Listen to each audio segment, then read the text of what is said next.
आज पटना हाईकोर्ट ने बिहार की राजनीति में भूचाल मचा देने वाला फैसला सुनाया है।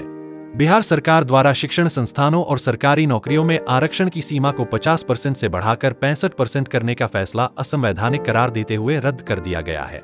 राज्य सरकार ने SC सेंट, OBC और EBC के लिए आरक्षण बढ़ाने का फैसला लिया था। इस फैसले के खिलाफ भागवत शर्मा समेत कई याचिकाकर्ताओं ने हाईकोर्ट में याचिका दायर की थी।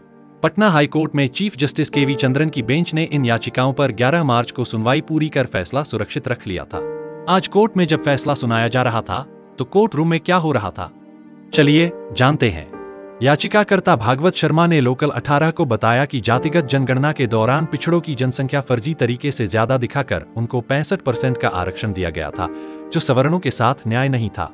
चीफ जस्टिस KV चंद्रन की बेंच ने इस आरक्षण को अनुच्छेद 14, 15 और 16 के तहत संविधान के खिलाफ मानते हुए इसे रद्द कर दिया। देखिए, न्यायपालिका ने आज हमारे साथ न्याय किया है, सवर्णों के साथ न्याय किया है। और बिहार में जिस तरीके से गलत एवं फर्जी तरीके से जातीय जनगणना की गई और उसी आधार पे जो सभी लोगों को पिछड़ा, शेड्यूल कास्ट, शेड्यूल ट्राइब का एक बड़ा वर्ग दिखा करके उनको जिस तरीके से 65% आरक्षण दिया गया, ये कहीं ना कहीं बहुत गलत है।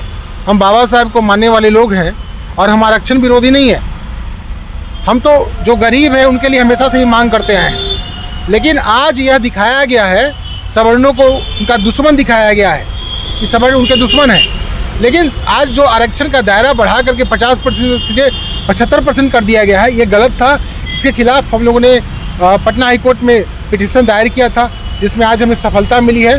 पटना हाईकोर्ट का जो खंडपीठ था, जो अनुच्छेद 14, 15, 16 के अनुसार बोला कि इनके खिलाफ है, ये संविधान के खिलाफ है ये, और आज हमारे फेवर में जजमेंट आया है। और जब भी संविधान के खिलाफ कुछ अगर लागू होगा, विधानसभा विधान परिषद में अगर लागू की जाएगी, तो हाईकोर्ट न्याय करने के लिए है। जब भी हमारे साथ अन्याय होगा, पटना हाईकोर्ट है हमारे साथ न्याय करने के लिए।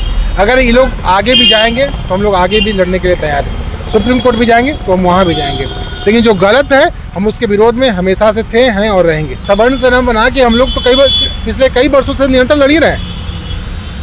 अनुशासित एवं लोकतांत्रिक तरीके से हम लोग लड़ते आए हैं, लेकिन जहाँ कोर्ट में लड़ने की बात थी, जो गलत था, तो हम लोगों ने सोचा कि रोड पे शांतिपूर्वक आंदोलन करने से कोई फायदा नहीं है, इसको लीगली तरीके से इसको चुनौती दी जाए।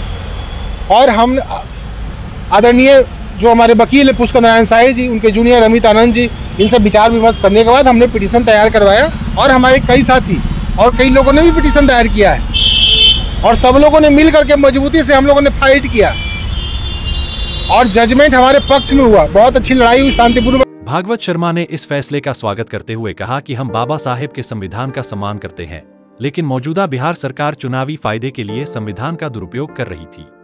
हाई कोर्ट ने आज साफ कह दिया है कि आरक्षण का लाभ किसी जाति की जनसंख्या के आधार पर देना सही नहीं है। जो संविधान के खिलाफ है, हम उनके खिलाफ है। हम संविधान को मानने वाले लोग हैं, हम न्यायपालिका को मानने वाले लोग हैं, और ये लोग जो हैं वो संविधान को मानने वाले लोग नहीं है। हम बाबा साहब के द्वारा जो बनाया गया संविधान है, हम उसको मानने वाले लोग हैं, और ये लोग संविधान के खिलाफ जाके बात कर रहे हैं। तो जो संविधान के खिलाफ है तो हम उनके खिलाफ रहेंगे, हमेशा से रहेंगे। इस फैसले के बाद खबर आ रही है कि बिहार सरकार सुप्रीम कोर्ट का दरवाजा खटखटा सकती है। इस पर भागवत शर्मा ने कहा कि हमारी लड़ाई जारी रहेगी, हम लोग भी सुप्रीम कोर्ट में सरकार को चुनौती देंगे। लोकल 18 के लिए पटना से सच्चिदानंद की रिपोर्ट।